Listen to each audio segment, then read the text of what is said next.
Hello friends, welcome back to my channel SSA Cooking World.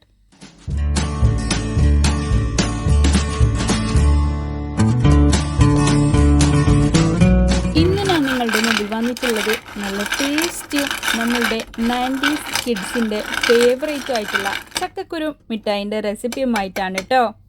റെസിപ്പിയിലോട്ട് കടക്കുന്നതിന് മുമ്പായി നമ്മളുടെ ഈ ചാനൽ ഇതുവരെ സബ്സ്ക്രൈബ് ചെയ്യാതെയാണ് ഏതെങ്കിലും കൂട്ടുകാർ എവിടെയെങ്കിലും കണ്ടുകൊണ്ടിരിക്കുന്നുണ്ടെങ്കിൽ ഒന്ന് പോയി സബ്സ്ക്രൈബ് ചെയ്യാനും കൂടെയുള്ള കുഞ്ഞു ബെൽ ബട്ടൺ ഒന്ന് പ്രസ് ചെയ്ത് സപ്പോർട്ട് ചെയ്യാനും മറക്കല്ലേ.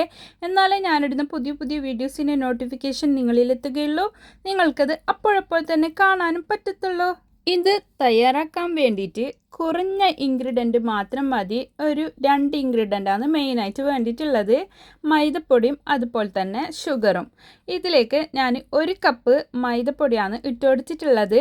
3 ടേബിൾ സ്പൂൺ പൊടിച്ച പഞ്ചസാര, ഏലക്കട്ട് പൊടിച്ചതാണ് ഞാൻ അതുകൂടി ഇട്ട് കൊടുക്കുന്നുണ്ട്.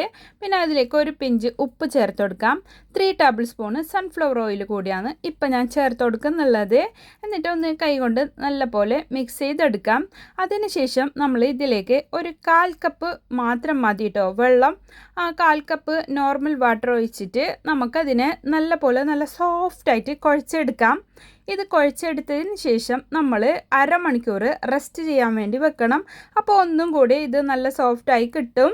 ഇതാ അരമണിക്കൂറിന് ശേഷമാണ് ഞാനിതിനെ ചെറിയ ചക്കക്കുരിയാക്കിയിട്ട് എടുക്കണ്ടേ. അപ്പോൾ ചെറിയ കുഞ്ഞു ബോൾസാക്കി എടുത്തിട്ട് നമ്മൾ 2 കൈ കൊണ്ട് വെച്ചിട്ട് നല്ല ചക്കക്കുരുവിൻ്റെ ഷേപ്പിലാക്കി തന്നെ എടുക്കാം കേട്ടോ.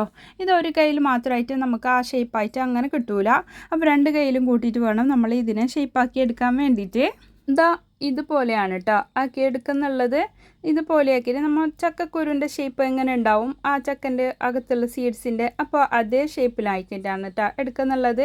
അപ്പോൾ എത്രയ്ക്കും ചെറുതാക്കാൻ പറ്റുമോ അത്രയ്ക്കും ചെറുതാക്കിയാൽ ഒന്നും കൂടി നല്ലതായിരിക്കും.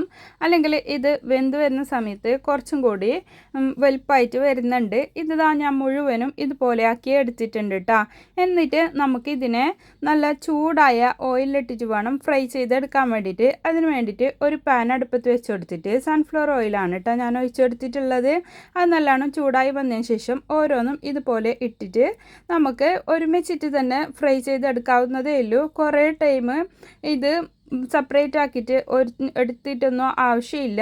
നമ്മൾ ഒരുമിച്ച് ഇട്ടിട്ട് എടുക്കുകയാണെങ്കിൽ ഒരേ സമയത്ത് മൊത്തത്തിൽ ഗോൾഡൻ ബ്രൗൺ കളറായി കിട്ടും. അപ്പോൾ ഇത് മീഡിയം ടു ലോ ഫ്ലെയിമിൽ വെച്ചിട്ട് വേണം നമ്മൾ ഇതിനെ കളർ ചേഞ്ച് ആക്കിയിട്ട് വേവിച്ചെടുക്കാൻ വേണ്ടിയിട്ട്. എന്നാലേ നല്ലത് കറുമുറായിട്ട് ക്രിസ്പി ആയിട്ട് ഇരിക്കത്തുള്ളൂ. അപ്പോൾ അതെല്ലാവരും ശ്രദ്ധിക്കണം. ആ ടൈമിൽ ഞാനിവിടെ ഇതിലേക്ക് ഷുഗർ കാരമലൈസ് ചെയ്തിട്ട് വേണം. അതിന് 1/2 കപ്പിന് മേലെ ഷുഗർ അവിടെ ഒരു പാനിൽ ഇട്ട് കൊടുക്കുന്നുണ്ട്. അപ്പോഴത്തേനും നമ്മൾക്ക് അവിടെ ഷുഗർ കാരമലൈസ് ആയി കിട്ടുന്ന ടൈമിൽ നമുക്ക് ഇതിവിടെ ഗോൾഡൻ ബ്രൗൺ ആയിട്ട് നല്ല കറുമുറായിട്ട് കിട്ടിയിട്ടുണ്ട്. നമുക്കിതിനെ ഓയിൽ നിന്ന് കോരി മാറ്റാം. ആ ടൈമിൽ നമുക്ക് ഷുഗറും കാരമലൈസായിട്ട് ഇപ്പോൾ കിട്ടുന്നുണ്ട് കേട്ടോ. അപ്പോൾ രണ്ടും ഒരുമിച്ച് ആകുമ്പോഴത്തേനും ഒരേ ടൈമിൽ തന്നെ ആയി കിട്ടും. ഒരുപാട് ടൈമൊന്നും എടുക്കൂല. അത് കുറച്ച് നേരം അതിൽ കിടന്നിട്ട് വെന്ത് എടുക്കാനുണ്ട്. അതുകൊണ്ട് ആ ടൈമിൽ നമ്മൾ ഷുഗർ കാരമലൈസ് ചെയ്യാൻ വേണ്ടിയിട്ട് മറ്റടുപ്പത്ത് വെച്ച് കൊടുത്താൽ മതി. അപ്പോൾ രണ്ടും സെയിം ടൈമിൽ തന്നെ ആയി കിട്ടും. ഇതുപോലെ തന്നെ ചക്കര മിഠായി, ജോക്കർ മിഠായി അങ്ങനെയൊക്കെ പറഞ്ഞിട്ട് നമ്മളുടെ ആ ടൈമിൽ നമ്മളുടെ അടുത്തുള്ള കടകളിലൊക്കെ പെട്ടിക്കടകളിലൊക്കെ കിട്ടാറുണ്ടായിരുന്നു. അതൊക്കെയായിരുന്നു അന്നത്തെ കാലത്ത് നമുക്ക് ഏറ്റവും പ്രിയപ്പെട്ടത്.